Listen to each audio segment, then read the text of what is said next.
ہماری ہمیشہ سے یہی کاوش رہی ہے کہ ہماری بنائی گئی ہر ویڈیو آپ کی معلومات میں اضافے کا باعث بنے اور آپ احباب کو وقتاً فوقتاً دنیا کی حقیقت سے بھی روشناس کرواتی رہیں۔ تو آج کی اس ویڈیو میں ہم اپنے ملک پاکستان جو کہ ہمارا وطن عزیز ہے کی تاریخ پر روشنی ڈالنے کی ہر ممکنہ کوشش کریں گے۔ اس ملک کی خاطر ہمارے بڑوں نے بہت سی قربانیاں دیں اور اسے حاصل کرنے کی خاطر اپنی جان و مال کی پرواہ کیے بغیر ہر میدان میں اترے اور آخرکار اپنی کوششوں میں کامیاب ہوئے۔ ویڈیو کی طرف جانے سے پہلے آپ احباب سے التماس ہے کہ نئے آنے والے دوست چینل کو سبسکرائب کر کے ساتھ موجود گھنٹی کے بٹن کو بھی دبا دیں تاکہ ہماری ہر آنے والی ویڈیو آپ احباب تک بآسانی پہنچ سکے اور آپ کی معلومات میں اضافے کا باعث بھی بنتی رہے۔ تو چلتے ہیں موضوع کی جانب۔ ہمارا آج کا موضوع ہے تاریخ پاکستان۔ کون سوچ سکتا ہے کہ ہندوستان اکثریت اور انگریز حکمرانوں کی مشترکہ مخالفت کے باوجود برصغیر کی ملت اسلامیہ دین اسلام ہے اور اسی نظریہ پر اس ملک میں بسنے والے مختلف عناصر کا اتحاد ہے اور پاکستان کی بقا اسی نظریہ حیات کے فروغ پر منحصر ہے۔ لیکن بدقسمتی سے پاکستان بننے کے بعد ہی اس کے اندر ایسے دشمن عناصر شامل ہو گئے جو اس مملکت کے بنیادی نظریہ پر ایمان نہیں رکھتے تھے، جبکہ ایک دوسرا طبقہ نعمت آزادی کے پھل سمیٹنے میں مصروف ہو گیا، اس کا اہتمام کیے بغیر کہ جس کا وہ پھل کھا رہا ہے اس کو پانی دینے اور مضبوط تر کرنے کی بھی اشد ضرورت ہے۔ پاکستان کے معرض وجود میں آنے سے پہلے مسلمانوں کے سیاسی دور کا آغاز ہو چکا تھا۔ رنجیت سنگھ جو کہ سکھ تھا، اس نے اپنی ایک علیحدہ سکھ سلطنت قائم کی تھی۔ سکھ سلطنت میں بھارتی پنجاب، پاکستانی پنجاب، کشمیر، خیبر پختونخوا اور گلگت بلتستان شامل تھے، مگر رنجیت سنگھ کے مرنے کے بعد انگریزوں نے اس سلطنت کو ہتھیا لیا۔ اس کے بعد ڈاکٹر علامہ محمد اقبال کا بھی اس تاریخ میں بڑا مثبت کردار تھا۔ 1926 میں آپ پنجاب لیجسلیٹو اسمبلی کے ممبر چنے گئے۔ آپ آزادی وطن کے علم بردار تھے اور باقاعدہ سیاسی تحریکوں کی رہنمائی کرتے تھے۔ 1931 میں آپ نے گول میز کانفرنس میں شرکت کر کے مسلمانوں کی نمائندگی کی۔ مختصراً آپ نے پاکستان کا تصور پیش کر کے برصغیر کے مسلمانوں میں جینے کی ایک نئی شمع روشن کر دی۔ 19ویں صدی کے نصف آخر میں مسلمانوں پر مجموعی طور پر سر سید احمد خان کا طرز فکر غالب رہا اور انہوں نے میدان سیاست میں داخل ہونے کے بجائے تعلیمی اور علمی طور پر اپنے آپ کو تیار کرنے پر زیادہ توجہ دی۔ لیکن جو وقت گزرتا گیا مسلمانوں کی تحریکیں نشیب و فراز سے گزرتی گئیں۔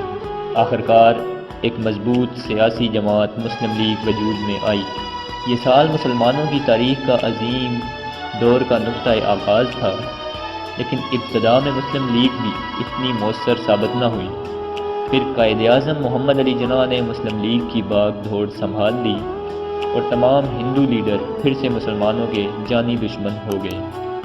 ہندوستان ہندوستانیوں کے لیے جیسے نعرے نے مسلمانوں پر ہندوؤں کے اصلی روپ کا انکشاف کیا، جبکہ ہندو لیڈروں میں صرف گاندھی ہی صاف بصیرت شخص تھا۔ اس نے تمام اہل ہند کی طرف سے مسلم مطالبات کی پرزور تائید کی اور آزادی ہند کو انگریزوں کے شکنجے سے حاصل کرنے کا جامع لاہ عمل پیش کیا اور تحریک خلافت جیسی سرگرم تحریک کو اپنا منشور پیش کرنے کا موقع بھی فراہم کیا۔ تقسیم ملک کی اور بہت سی دیگر تجاویز پیش ہوتی رہیں، الغرض صورتحال پکار کر کہہ رہی تھی کہ ہندو اکثریت کے جارحانہ عزائم بے نقاب ہو جانے کے بعد مسلمانوں کے لیے وہ مناسب اور فیصلہ کن وقت آ پہنچا ہے جب وہ اس بے رحم اکثریت سے نجات پانے کی راہ حاصل کریں۔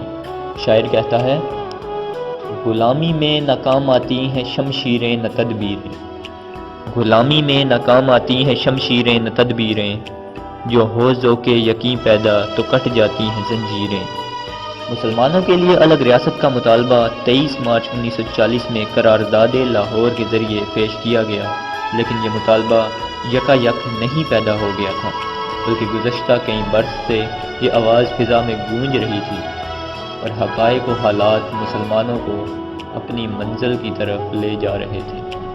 آخرکار راست اقدام کا فیصلہ آن پہنچا اور مسلم لیگ نے پورے ملک میں عدم راست اقدام منایا اور ماؤنٹ بیٹن نے تقسیم کا ایسا منصوبہ تیار کیا جس میں قائد اعظم کو 14 اگست 1947 میں کٹا پھٹا پاکستان پیش کیا گیا اور اس کے بہت سے حصے آخر وقت پر بالکل ناجائز طور پر کاٹ لیے گئے۔ پوری انسانی تحریک میں کبھی کسی نئی مملکت کو اتنے سنگین اور سنگلال مسائل کا سامنا نہیں کرنا پڑا جو ہمیں درپیش آیا، اور کسی نئی مملکت نے ان مسائل کا سامنا اور مقابلہ کرنے میں اتنی پامردی اور عزم و استقلال کا مظاہرہ بھی نہیں کیا جتنا ہم نے کیا۔ ولادت پاکستان کے بعد پاکستان کو سیاسی مسائل، معاشی، دفاعی، اخلاقی اور حتیٰ کہ ابتدائی انتظامی مسائل نے بھی اس طرح جکڑ لیا تھا کہ کوئی بھی انتظامی ڈھانچہ نہ تھا۔ حد تو یہ ہے کہ سرکاری دفاتر میں فائلوں اور کاغذوں کو جمع کرنے کے لیے کوئی وسائل نہ تھے، عمارتیں نہ تھیں۔ ہمارے دشمنوں کو امید تھی کہ پاکستان بننے کے بعد ہی ختم ہو جائے گا، لیکن الحمدللہ ان کی امیدوں کے برعکس پاکستان ان مسائل کے ہجوم سے مردانہ وار کامیاب و کامران نکلا اور پہلے سے بھی زیادہ مستحکم اور مضبوط پاکستان قائم و دائم رہنے کے لیے بنا ہے اور ہمیشہ قائم رہے گا انشاءاللہ، اور اپنا عظیم کردار ادا کرتا رہے گا جو اس کے مقدر میں لکھا جا چکا ہے۔ بالآخر تحریک پاکستان میں بنگلہ دیش کی علیحدگی کا ایک نیا رخ اس وقت سامنے آیا جب نسلی اور لسانی فسادات اردو، ہندی اور بنگالی کے چند دشمن عناصر نے ہوا دی اور بنگلہ دیش نے شیخ مجیب الرحمن کی قیادت میں 16 دسمبر 1971 میں آزادی حاصل کی۔ بھارت نے جنگ 1971 میں بنگلہ دیش کی حمایت کی اور یوں امت مسلمہ کی سب سے بڑی مملکت پاکستان دو لخت ہو گئی۔ امید کرتا ہوں ہماری یہ ویڈیو آپ کو پسند آئی ہوگی۔ ویڈیو پسند آنے کی صورت میں ویڈیو کو لائک اور شیئر ضرور کیجیے اور اپنی قیمتی رائے سے ہمیں آگاہ کرنے کے لیے ہمیں کامنٹ کریں۔ اور اگلی ویڈیو کے آنے تک اپنا اور اپنے پیاروں کا بہت سارا خیال رکھیے گا۔ اللہ حافظ۔